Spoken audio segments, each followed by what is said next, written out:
and welcome to the Reflection Show. My name is Martha Anabila. You know, there are lots of young people out there who do not have knowledge, information, or access to their reproductive health. Most of them just hear, but they don't even know where to go for that kind of information. We are always advocating against teenage pregnancy, against unsafe abortions, against not against abstinence, but making sure that young people are using contraceptives the right way. However, where do they go for this information? How can we help them to reduce teenage pregnancy and all of these in our society? Today, we'll be looking at access to sexual reproductive health and rights. What we know, what we have done, what we are doing, and what we can do better. I'll be speaking with personnel from To Srhr. It's an NGO here in Tamale, and of course, I believe there are other parts working in other parts of the country. So stay tuned. When we are back, we'll give you nothing but the in-depth of this discussion. Tell a friend to tell a friend that this is the best place to have all the information you need to stay safe and stay strong to prevent teenage pregnancy, etc. We'll be right back. Books by Pastor A.L. Fant. They are inspired by the Holy Spirit, simple to comprehend, relevant in application, and so lovely to read.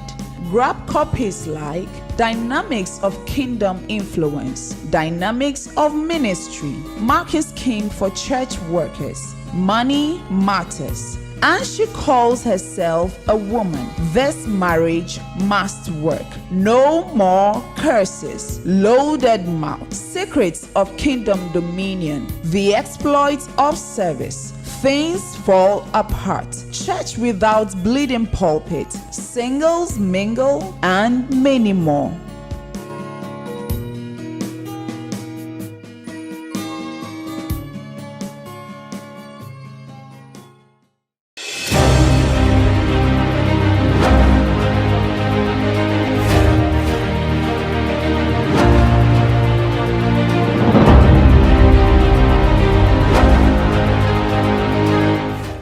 Welcome back. It's still the Reflection Show with me, Martha Anabila. Today we'll be looking at access to sexual reproductive health and rights. I have been joined here by Madame Blessela Nafoe Kando. She's a youth advocacy and campaigns coordinator at To Srhr.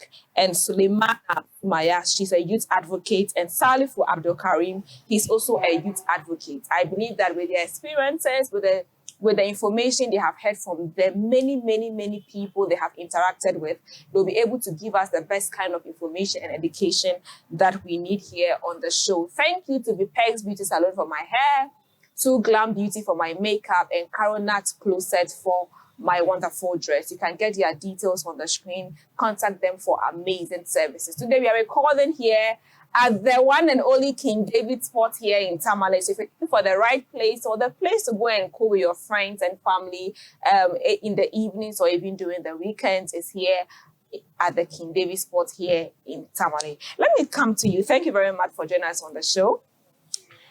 We've heard so much about reproductive health, sexual reproductive health and rights. Unfortunately, I feel that so much is not really done about it. Is it really accessible? Are we sure that reproductive health information is accessible? And at To Srhr, what is being done in that regard? So, first of all, reproductive health is just one of the components of development of a human being or a young person. And it's something that needs to be met to be able to enable a young person or a human being achieve their overall health and well-being. However, there is not much being done in this aspect. There's not much information. Why do I say that? When you take just our society, young people growing up, how many of us have access to reproductive health education when we are growing up? Most of us, as at the time we got to senior high school, we did not even have a parent or a guardian or a teacher talk to us about our reproductive health. It's just been about the basic things that are being taught in integrated science, in social studies, and life skills. But to just have that comprehensive information on our reproductive health is something that's not really available. And so this actually poses a lot of threats to young people in their development, because once the information is not readily available and they get to that point where they learn from the best way they can, from their friends, from the information out there on the internet, from the media and all that, then they are prone to make certain decisions that would also cause certain outcomes like teenage pregnancies, like sexual and gender-based violence, even complications as a result of giving birth, and even unsafe abortions, as well as HIV and other sexually transmitted. So at NOSAC, what we've been doing is to try and provide age-appropriate and content-appropriate reproductive health to young people. We have so many programs that we're planning that have components of reproductive, but some are actually targeted at providing reproductive health education. Okay. We also have programs that are even targeting teachers. Okay. We are targeting teachers because we realize that teachers are the medium for which reproductive health education is being provided in schools. But in engaging some of the teachers, we realize that some of them don't even have the knowledge. Because this is not something people usually receive. They discriminate as well. Exactly. Some of them don't have the knowledge, some don't have the confidence, some don't also have the skills. And so through one of our interventions, what we did is to target the teacher training colleges. And we targeted these colleges. One in Tamale, that is Baga, and then one in Zambaga. Okay. We are providing teachers with training. And so as part of the program, we developed a manual called Alternative Choice for Young People's Sexuality. Okay. And it contains a lot of practical things, very interesting and fun, that the teachers are able to use to engage with young people. They open up and they talk about the issues that are bothering them. And these teachers are able to also boost their confidence while engaging with these students. So they are able to really engage these young people on the issues of their reproductive health and rights, and they are able to clear all the misconceptions, even among themselves. And they will tell you that their colleagues, they have some misconceptions, even they themselves. But through being part of this program, they have helped themselves, their colleagues, and then they are also able to help young people. And I think one of the biggest misconceptions is the use of contraceptives. Yes. And when you go to the schools, you're even telling them that, okay, even if you see that a student is sexually active, can you advise a student to go for a contraceptive? No. Like, you get to a point they can't give it. Like, so what do you prefer? We are not advocating. I think that's a mistake people make. They think that we are advocating and encouraging young people to have sex. But we are only saying that if you can't abstain, there's a better way to reduce the consequences or the complications. Sumaya, interacting with young people as you tell, what do you think is the major cause why we are not able to go forward? I think there's this experiment I said I wanted to do, to take about 5 people, 5 male, 5 female, to go to a pharmacy and say they want to buy a condom and see how that can be.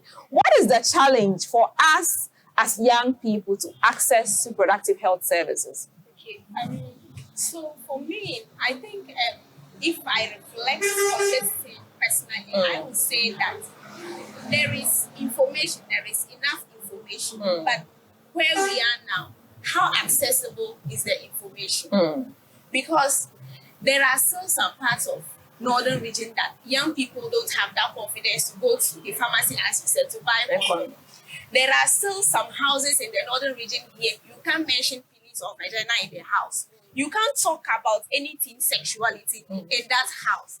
Or even maybe there are some schools like that. So for me, I'm looking at it in a sense that we feel like we have information, but it's not accessible enough, because it's not everybody that get access to this information that is like available to us. So we have many people that got this information, but we have not reached a point where we can satisfy ourselves and say that, okay, everybody has access to this information. We still have people that have bad perception or like a lot of myths about sexual and reproductive health, right? They think if you are giving young people information about sexual and reproductive health, right, you are encouraging them to go and have sex around. People think if you are teaching young people how to use contraceptive, you are telling them to use contraceptive and have sex. So for me, I will say that we need to make the information available. Okay. Not to people who are a bit enlightened. Because we know there are a lot of information on this cell phone that we are using. But how many people in the local community communities are having access to these phones that we are using. So maybe I'm thinking that we should look at the way that this information will be like disseminated in a very local way, Easy so that manner. in as much as like who you are, where you come from, at least there will be some information that will be at your level. Because whether we like it or not, here, maybe I should speak from my own perspective, people won't talk about it at the household level. We Yeah. have not gotten to that stage Yeah, yet. we haven't. So people who are doing interventions need to localize this information so that every local person at their Can own have level access. can have access to Okay. some of this information. Abdul Karim, as a young man, what do you think we should do better to be able to have reproductive health education? You know, the voice thing. How do you think? So do you think that can you walk into a pharmacy and buy a condom? Are you sure? Are you sure? We'll do it. Okay, after this episode, I will let you go to this pharmacy and see if you can buy a condom for us. But what do you think that we can do better so that we can be able to have access to some of these things? Adding to what has been said so far, mainly the major reason and effort that has been made by NOSAC is to ensure that the form of discrimination regarding sexual reproductive health and the point of using contraceptives has been informed, but yet there's still enough to be done. But as a result of that form for like discrimination and stigma, in the sense that whenever someone is talking about the point of contraceptive, it becomes a topic of saying that it is something which is so, I don't know, it's like strange. It's like concept. a taboo. Yes, You can't taboo. just talk about contraceptives but like that. It's good you get to know about it once the younger ones get to be aware, and then the dangers that involved in not having such contraceptives and protective measures and getting in touch with maybe their partners. And once you are aware, you begin to know the dangers and you get to know how you get to move away. But so far, so good, but there's still more to be done. There's still more to be done. I think for girls, our sexual reproductive health education starts during menstruation. I never had my mom tell me what menstruation is. It was in school, GSS, you just hear about it and all of that. And I keep saying that, who knows? I don't know if we didn't have those people coming to school to talk to. I don't know what would have happened because we're just naive. Some of us, even after senior high school, we still didn't even know anything. Like, people will be saying things like, so these things are strange to you. I remember there's this funny thing I said. I watched a documentary about infections on the lip and all of that. So when I heard of kiss condom, I thought it was a condom where you have to put on your lips before you can kiss someone. Because seriously, so like because of the name kiss condom, so I thought that, oh, this condom there is for kissing. So if you want to kiss someone, just go and buy that condom, put on your mouth and go and kiss the person so that at least you don't get any infection. So we're that naive and people kept laughing at us.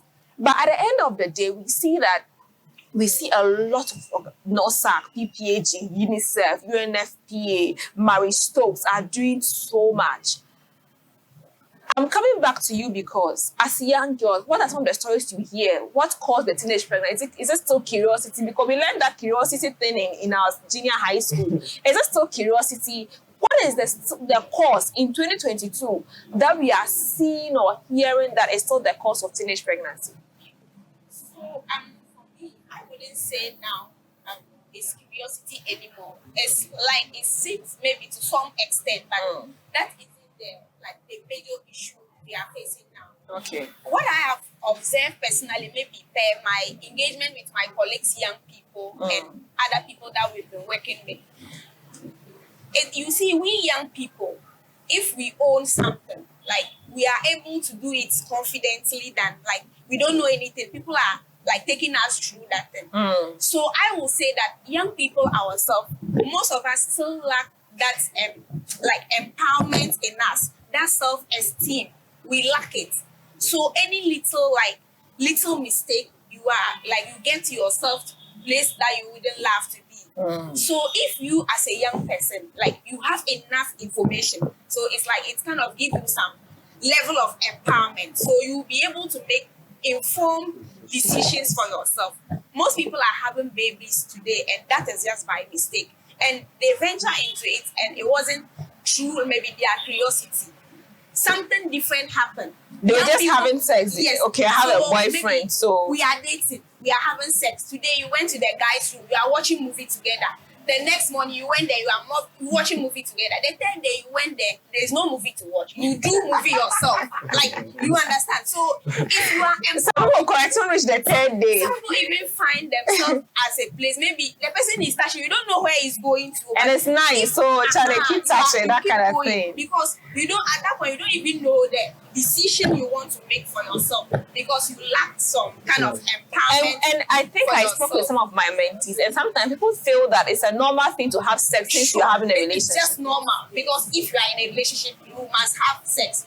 But if you like, you know what you want, you're like, okay, we are in a relationship, but we are not having sex. So marriage, or till this point in time, or even someone will be sexually active, but the person will feel like, if I go to do like family planning, what will happen? What do people think about me? So the person will forget the consequences of not doing family planning, but now concentrating on what will people think if they see me walk to pharmacy to buy like condom, or go to a place to say I want to do family planning. And that is all because it bounces back to ourselves. You are not like, you don't get that self-empowerment to be able to make know decisions what you for want yourself. from what you don't want. So for me, I think I that's had a friend, I think 2013, I think she was the first person that even made me know about family planning. She was about, I think, 5, 6, 7 years older than me. And she was on a family planning method. And people kept telling her that, oh, if you don't remove it, it will get to a time you want to give birth, you will not. She was struggling. She kept saying, me, I don't know. Me, I don't know. And we're working at PPG at that time. And they told her that it's not true. And her auntie kept pestering her, and she went and removed it. 10 months, she got pregnant. Because people feel that if you're on a family planning method, you can't follow, you can't give birth again. And she got pregnant. And I think that she kept regretting. She's like, I shouldn't have listened to my auntie and all of that. So it's not true that contraceptives are not good, but you need to take the right method that is good for your age. Let's go for a break. We'll be right back. Books by Pastor A.L. Fant. They are inspired by the Holy Spirit, simple to comprehend, relevant in application, and so lovely to read. Grab copies like Dynamics of Kingdom Influence, Dynamics of Ministry, Mark is King for Church Workers, Money Matters, and she calls herself a woman. This marriage must work. No more curses. Loaded mouth. Secrets of Kingdom Dominion. The exploits of service. Things fall apart. Church without bleeding pulpit. Singles mingle, and many more.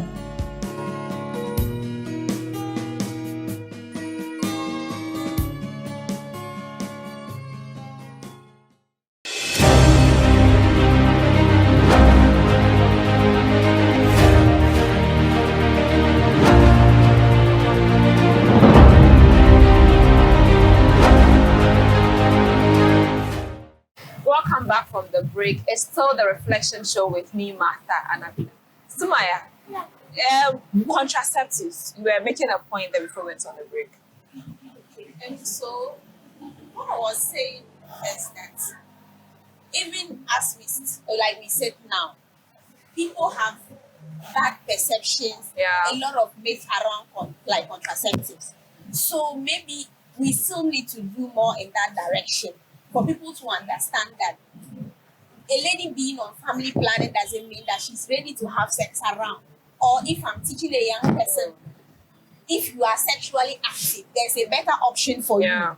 It's not like I'm not trying to spoil the person. Whether we like it or not, there are some young people who are already sexually active. So should we just leave them to maybe get pregnancy, Have an abortion, drop out of school, and save abortion self? Because if like such abortions come, the person will be hiding it. At the end of the day, she'll go in for unsafe abortion. So let's weigh all these consequences, and now looking at a person just walking in for like family planning. which if we weigh the two, I think if we go in for family planning, it's better. Okay. Because we can't pretend that there are like not Yeah, young people who are sexually active. Yeah. People sit and preach abstinence every day. Yes, it's good. It's good to preach abstain, abstinence. but we are only saying that it's not everybody. There are some people who have already passed there. They can't abstain any longer. I went to a school to do this option for them. Yes, I went to a school to do a mentorship session, and I spoke about how to attract investors for, like, it was a vocation. I spoke a lot, everything. Then in a person comment, I said that one of the things you can stay in business as a vocational student is to be able to take care of your sexuality. So if you're not abstaining, do what to take a contraceptive or use a condom. After I finished the session and I was asking for questions, they forgot everything I said and were now asking me what are some of the family planning methods they can take. I'm like, but that's not why I'm here. I only made a passing comment that at the end of the day, after the training or you are an apprentice, if you get pregnant, you can't continue. So just take a family planning method and continue. And that was where their questions were. So you're having sex. Let me add to that. Last year, my colleague from who is with NYA organized a program in one school at Nyankpala. So the person invites me, JHS and primary students, to speak. So we had a general program. So we did a sensitization on early child marriage and teenage pregnancy. We spoke a lot of things to these young people. So I speak to them to be how to get themselves empowered, try to get close to people, volunteer to learn. So when we talk about all these things, and then we spoke about sexual and reproductive health, right? I keep hammering, looking at their age. I didn't want to, because we're also in school, talk about family planning, and some of this here will feel like, oh, this was just the reason why we're here. I didn't talk about family plan. I keep hammering on abstinence. When it was time for question, one girl get up and say, okay, madam, so if you can abstain, what? The girl asked me, and I said, okay, there's option for you if you can. But madam, you didn't talk about that one. I think when later on I asked her class, and she said she was in JHS 1. So after the program, I called the girl out, as change contact with the up to now I'm still communicating with the girl. And so later on, she boldly told me that, madam, for me, I've started having sex when I was in primary 5. So now she's in JHS 1. So at that time, she even have information about family planning. Class what? Primary 5. She told me she was in primary 5 when she started having sex. And that time I met her, that was last year. She was in JHS 1. So this year she'll be JHS 2. She get to so imagine, so I was happy. But it's good that she's confident to come out and ask for information. Clap for her, and that time I built extra close relationship with the girl, and I told them that most of the problem we young people are facing today is because of our inability to speak out. Yeah. So I made it clear to them that I'm particularly happy about her because she speak out, and later on after the program I call her out, give her my contacts, and up to now we are communicating. Wow, that's great. And I was just reflecting it on myself, and I said, okay, primary 5, somebody has started having sex, and you go to speak to senior high school students, and you keep hammering on only abstinence alone, when the person has already started it since primary. So sometimes we shouldn't forget that there are some young people who are already into it. We need to have them in mind, and everything we are doing, we need to carry those people along too. Okay. Yes. She said a lot of things that got me smiling, because these are the things that we face with on a day-to-day basis. Like she said, you would go to talk about other things, and these young people will be asking you certain questions, and you realize that this is what they need. They need this information, but we are scared because society feels that we are assuming for them. We are that you are in society actually feels that you have to talk about reproductive health education with young people. We are giving them the exit to go and have sex, like she said. But reproductive health education is actually broad. It's really broad.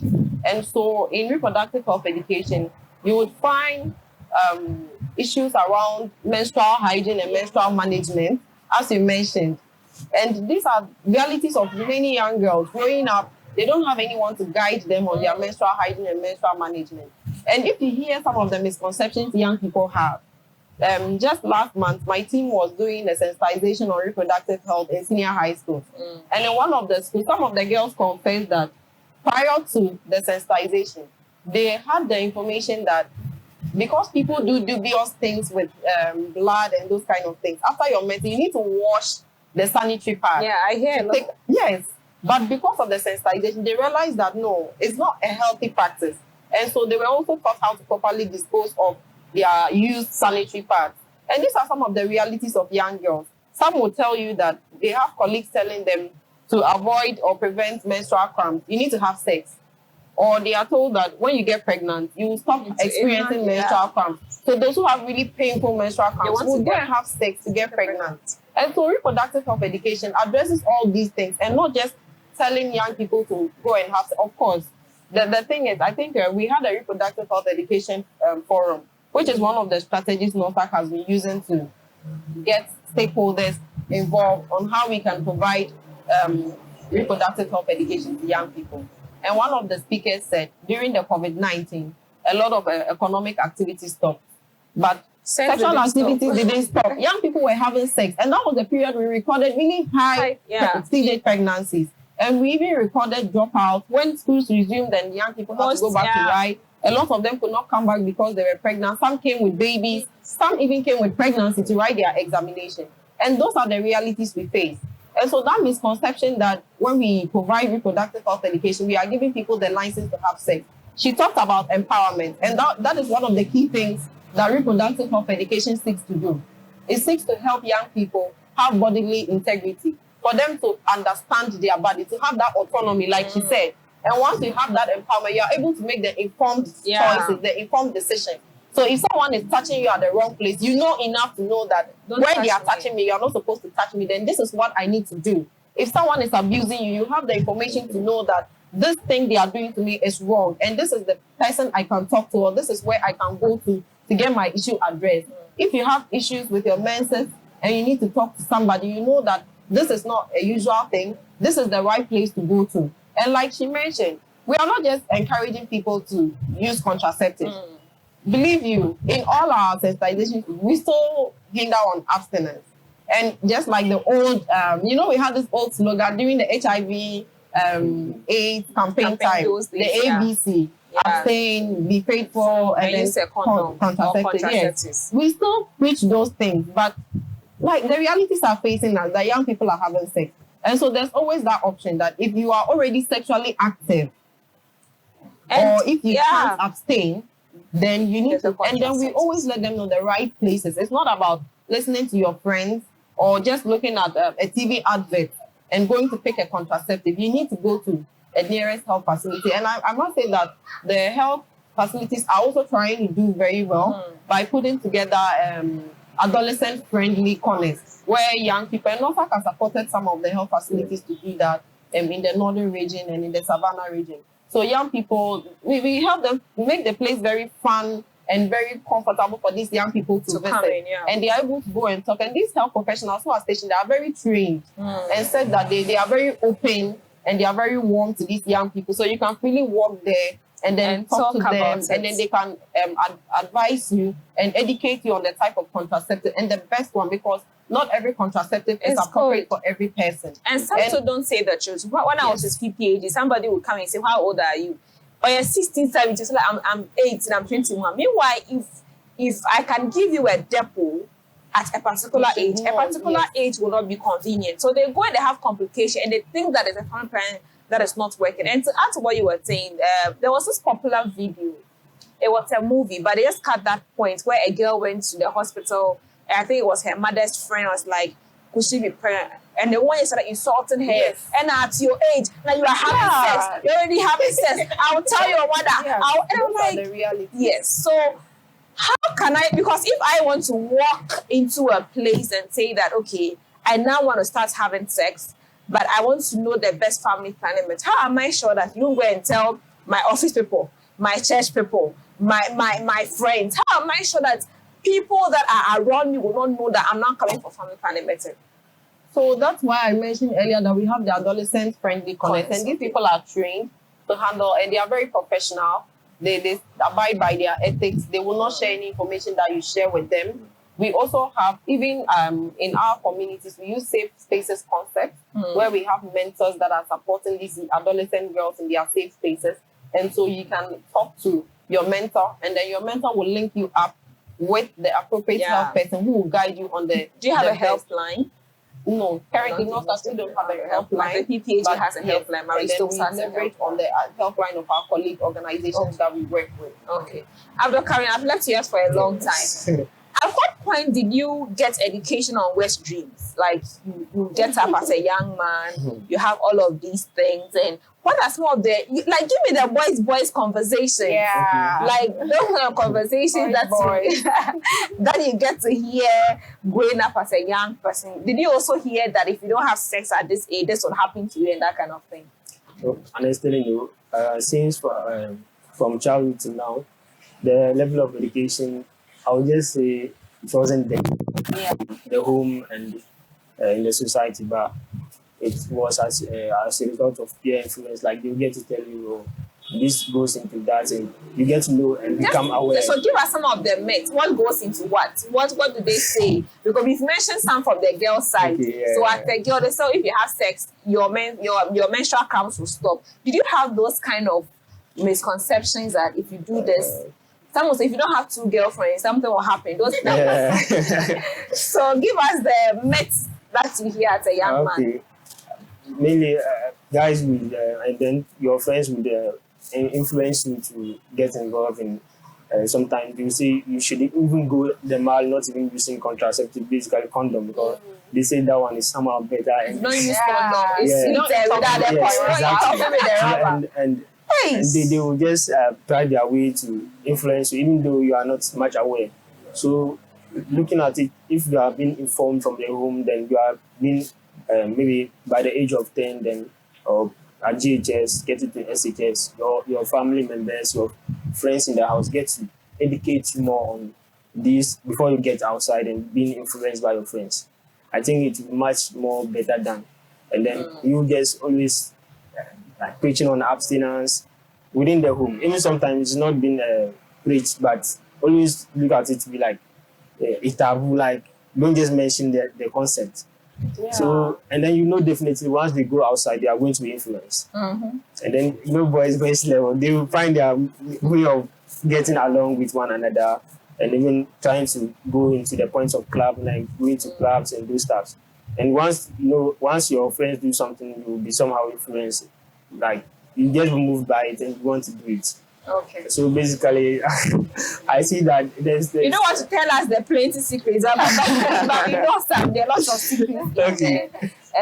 But you see, I think that at the end of the day, our parents may not have had the knowledge. I think it's maybe in our next generation, we would have people easily to talk about these things because we are already advocating for it.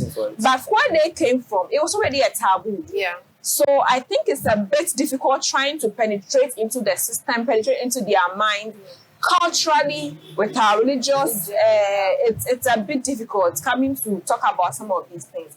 And even when they're advising you, they're insulting you. So maybe they'll be like, maybe Amma is pregnant. You see, Amma, if you also go and do and get pregnant. So they used to Amma's parents to insult you. I remember there was a time and we were advising, like, you are talking to me as if I'm sexually active. But why don't you tell me what to do to abstain? And like, so they assume that every young girl at a certain age or every young boy is sexually active. Yeah. So they tell you that. So someone can like just come and ask you that. So when was the last time you had sex? You're like, because they feel that it's a normal thing.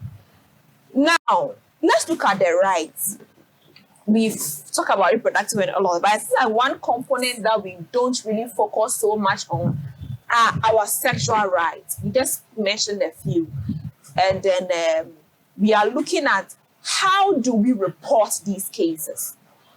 If someone is raped, and if I'm raped, God forbid, if someone is raped, if someone is abused, if someone is defiled, and there was a news on GH1 about a 13 or 14-year-old girl who was married to a 48-year-old man.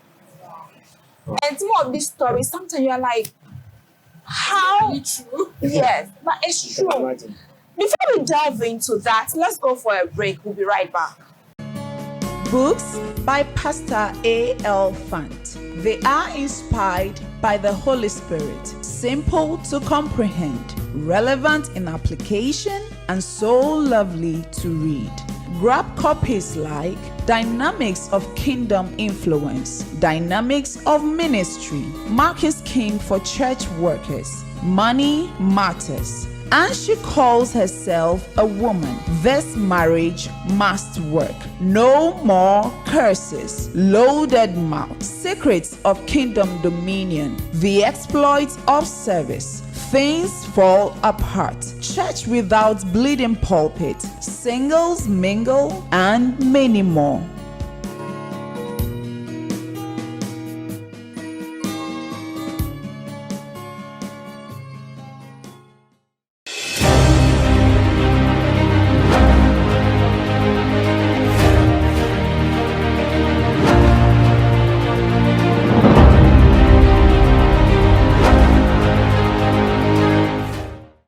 Welcome back. It's still a reflection show.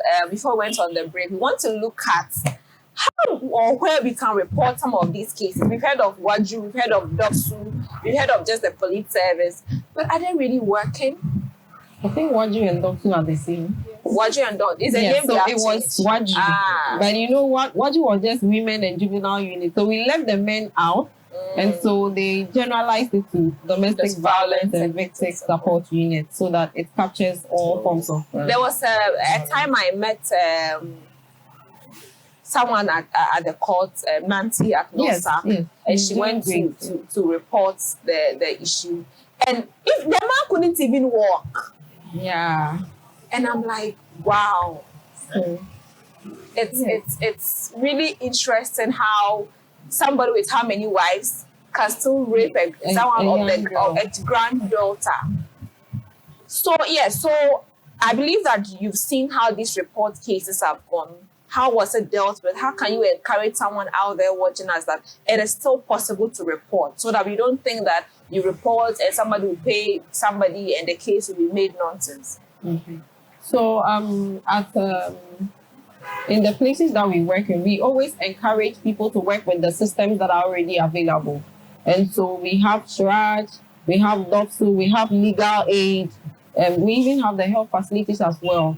Even at the community level, you can report to your religious leaders, family leaders, traditional leaders, any trustworthy person that you believe that when this information gets to them, they will pick it up. But we also, even as an organization, when we get reports directly, we still try to work with these structures, the government agencies, which because it's their mandate to work on these issues. But what we do is to support them and then make follow-up so that we ensure that justice is served at the end of the day. Yeah. So when we hear stories that a rape victim will still need a medical report to pay like 300 cedis or how much. So if I don't have the money and I'm raped, what happens? Sadly, that is the issue that we've also been battling with. Like you mentioned that you met my colleague, and because we still think that it's something that we've been doing advocacy around, and it's something that should be scrapped.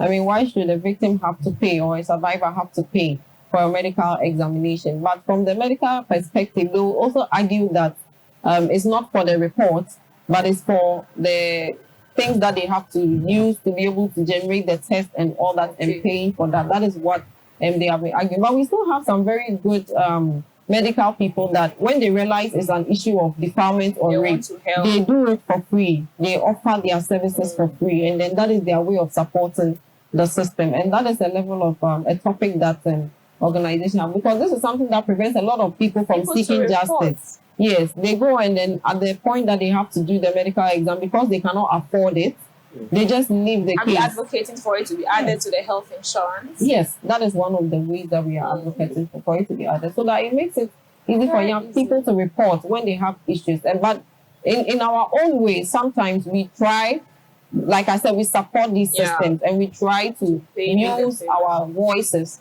to get these things done for these people and support in whatever way to be able to, because that shouldn't be a barrier from the person getting the justice that they deserve. And so as much as possible, we always try to work with all the systems at this level to make sure that whatever be the case, once we are aware of the situation, whatever the victim or the survivor needs to be able to get and pursue the case, they are able to get it. Where can we access NOSAC services in the northern region? So,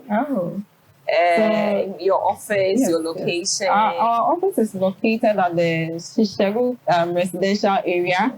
It's along just on the way to the Sanaibu District Assembly. It's around that side. You can also use the Ganoma warehouse route as well. We do have satellite offices also. We have one in Wale Wale. We have one in Karaga. We have an office in Accra now as well. Okay. And then we also have some hosted offices where we are hosted by the assembly. So we have one in Tolong, and one in Zabzugu, and one in Tatale. And as much as possible, we are trying to make ourselves very visible and have a presence wherever we work so that people can always be able to reach out to us to be able to work with us. Yes. So we are also on social media, NOSAC, on Facebook, Instagram, on LinkedIn. And then our website is www.nosac.org. Yes. So I just wanted to add that there's safeguarding is one thing that is actually at the heart of NOSAC. It's something that we champion a lot. And it's also connected to these things that we are talking about, because when you talk about safeguarding, then we are talking about how to prevent or protect young people from all forms of abuse, all forms of sexual exploitation, sexual harassment. And so as much as possible, we always try to sensitize people on this. So every platform that you would find yourself, once it's a NOSAC platform, you will receive some form of safeguarding information. And it's actually an obligation as a staff of NOSAC to share such information in any gathering that you find yourself. And so it's part of our interview processes, it's part of our capacity buildings for staff and the officers. It's part of our capacity building for the young people, the youth network that we work with, all the youth advocates for our partners, and even for organizations and service providers that we engage. And that is one way we do this. And so at the community level, as we still share information on safeguarding, we also have a safeguarding focal person in the organization, where in the event that there are issues like this, you can always report to the person. So if you are having a safeguarding concern, and then you feel that if you go to talk to someone, they might recognize you and you may not feel comfortable, you can do that. If you want to send an email, her email is hafsa@nosac.org. And you can also call 050-130-2998 to report your safeguarding concern. Sumaya, how are you able to use I know about the Power to Youth project and then other programs, and many other programs. How personally, I'll come back to you on that, are you able to use that for yourself and also reach out? Because I believe you're also a youth advocate and a peer counselor as well. How are young people able to receive that from you? So you're advising them, but how is the reception like? So for me, I would say that if like I was not part of the Young Urban Women's movement, that would have helped me to get a lot of information concerning my sexuality. Maybe I would have been a total different person now. So me being fortunate to be part of the movement and get some level of information at household level, I try, like currently I stay in the family house and I have brothers, sons and daughters. So some of this information I try to give it to them in a way. And how's the reception like? Do they receive it, or they be like, "Oh, auntie, don't be saying this," so that kind of thing? Because it's like for now, myself and one of my senior sisters who are a bit like enlightened in that direction, our big aunties wouldn't talk about those things. So it's making it a bit difficult for us. It's not really easy. But we try at the household level how we can normalize speaking about this issue so that growing up they wouldn't like face the same problem we face. And even at the movement level, always all the time we do mobilize new communities to add to grow our numbers. So these people, when we also mobilize them, we visit their communities and their groups as well to talk to them about some of these issues. It's not easy, but I think like it's a gradual process. It's a gradual process. We'll get there. Okay. Let me come back to you and take your final words and come back. Our time is up. So your final words on everything that we have learned. What can you advise the boys out there? It's like you don't want to tell them they ask their secrets because they are ladies on set. The boys, some of you have been telling us, oh, I don't want to say something. I don't want to say something. Tell us. Someone will say, oh no, let me do small. You don't want small. You'll be deceiving the girls. I'll tell you the front. They'll be like, oh no, just small. Oh, it's not painful. And we did, someone is doing let me do small. Okay. Why are you doing that to the young girl? Not you, but boys. I'm directing it to me. Okay. You're putting him on the spot. Yeah. But basically, it's something once you get to know about it and from the younger age, and I think you can be able to control and have some contraceptive that would aid you in order to withstand. These are all emotional issues that sometimes, guys, they sometimes get not to control it, but it's only once you have been aware, then you are much informed that you'll be able to withstand. So basically, I would like to advise my other colleagues out there that they shouldn't be so ignorant about the concept of contraceptive or the entire concept of sexual reproductive health. You should try as much to be informed and get to know, and then get in touch with the right channel and then the right source of information. So basically, I think with that, there will be a change and gradually we'll get to where we want to get to. Okay. So my ladies, if any guy comes and say, oh, let me do small, I'll do this, please, it's not true. They are deceiving you. Why? They are deceiving. Some of your final words.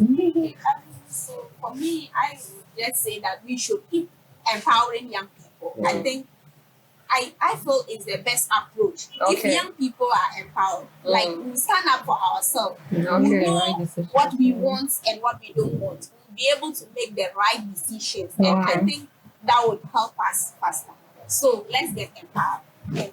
Let's get empowered. Bless la. Yeah. Final words. I think that we need to normalize talking about reproductive health at all levels. And that's one thing that NOSAC has been advocating for together with other organizations. And it's something that I would use this opportunity to talk about, that for us to have the reproductive health education guidelines revisited and approved. And I know that there was a lot of controversy when this came, that time it was still comprehensive sexuality education, yes.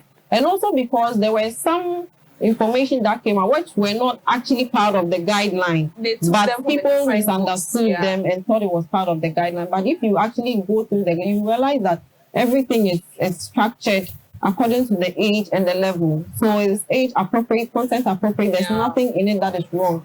And this is just to show that, as we've been saying, that we know there's sexual reproductive health is scattered in some of these programs ad hocly and all that. But we just need a standard content so that we know that a young person in northern region is getting the same content as the person in Ashanti region, as the person in the Volta region. And that can actually be regulated when we have a standard content. But if not, right now, people are just using ad hoc information and ad hoc ways of engaging young people. And the tendency to even give the wrong information is also there. But when we have it standardized, and then there's a system in place to check the implementation, then we have it. So we are actually advocating for the reproductive health education guidelines. We are doing this in consultation with a lot of our partners on several projects. We have the Informed Choices for Change project.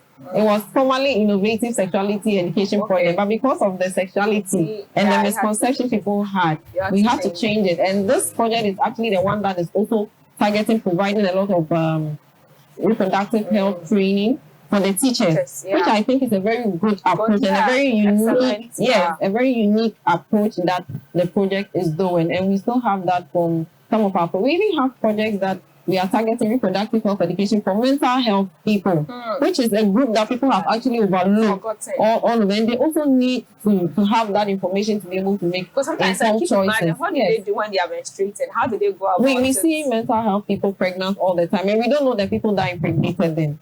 And it's because we often overlook them. Yeah. So we have a project, Reproductive for Mental Health, that is targeting these people. We have the Young Female Platform where we are doing the sensitizations in the senior high schools.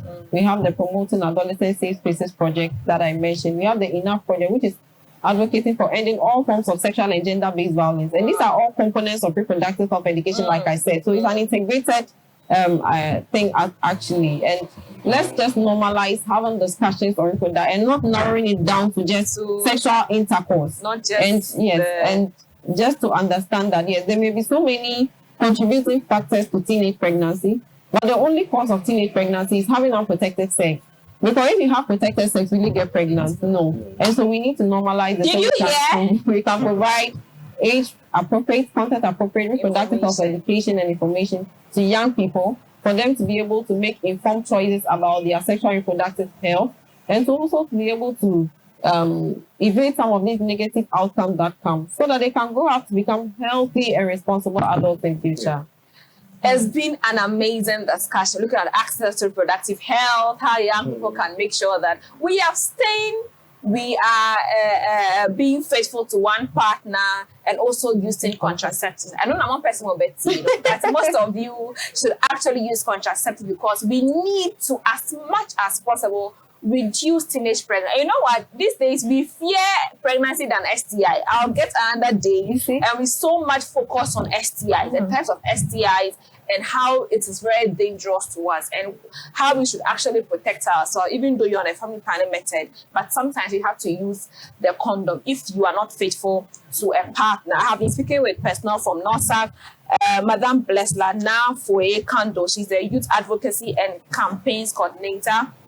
And Suleimana Sumaya, she's a youth advocate at NOSAC, and Salifu Abdul Karim, also a youth advocate at NOSAC. She has mentioned all the places that they have offices, or they have places you can easily get in contact with them.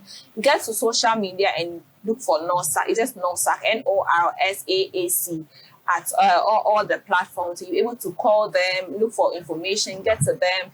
They have a lot of projects, so I wouldn't go back to that. But anything young people, they are available to give you that kind of information, and so we are also available to give you any kind of opportunities to voice out these situations to more young people, because we can't keep giving them the reflection show and getting them pregnant all the time. We need them to still stay to their TV on their TV and watch us. My name is Martha Anabila. Thank you to Vipex Beauty Salon, and also to Glam for my makeup, to Coronat for my dress. We are at KD Sports. King David is the biggest sport in Tamale. Hey, so anytime you are in Tamale, just come to KD Sports for anything you want. They have pizza, they have fries, anything, restaurants, cocktail. When I say anything, I mean anything. Weekends, weekdays, in the evenings, you can be here after 2 a.m. And you know one thing that is so nice here is their live band, their sound. KD.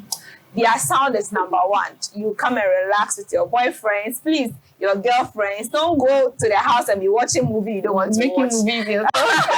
So bring them to KD, have a nice relaxation and enjoy. It's always a pleasure to reach out to you with amazing content. My name is Martha Anabila. See you next week.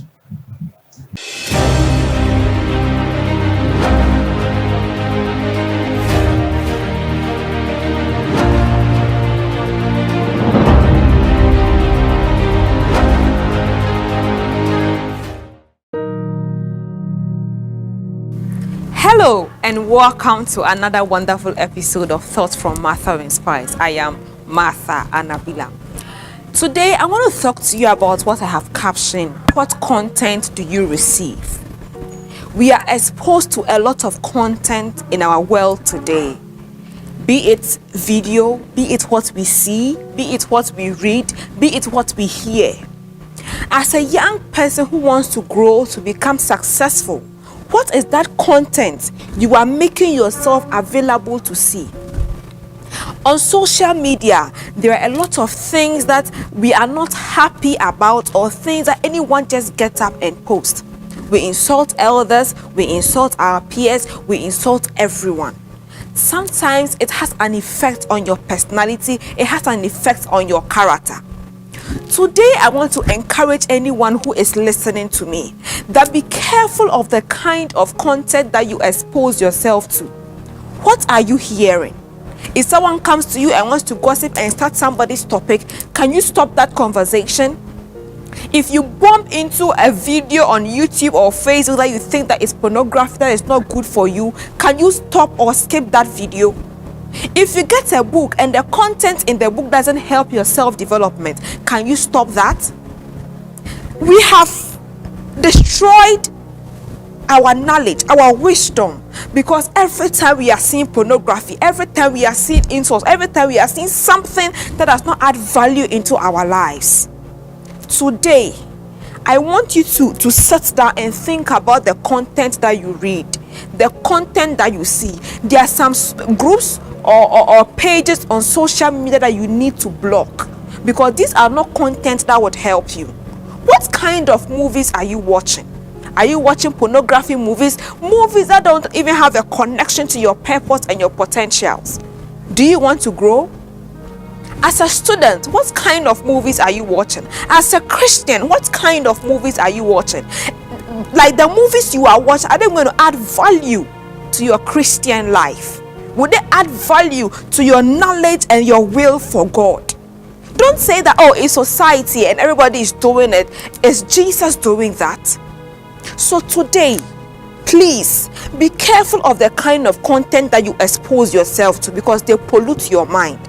And also to our parents, please monitor the content that our young people are watching, because when they are growing, they will be growing with that kind of content that whatever training you want to give them will not be effective. If you are from a Christian background, give your children Christian content. Give your children books, stories from the Bible, cartoons from the Bible, things that they can watch and still have the same entertainment. In short, today, what is the content you are exposed to? Please think about it, reflect about it, and make the right decision for your life. Make the right decision for yourself, and stay away from any content that does not help you to grow in your potential and your purpose. Thank you for watching today's episode on Thoughts from Martha Inspires. I am Martha Anabila. See you next time.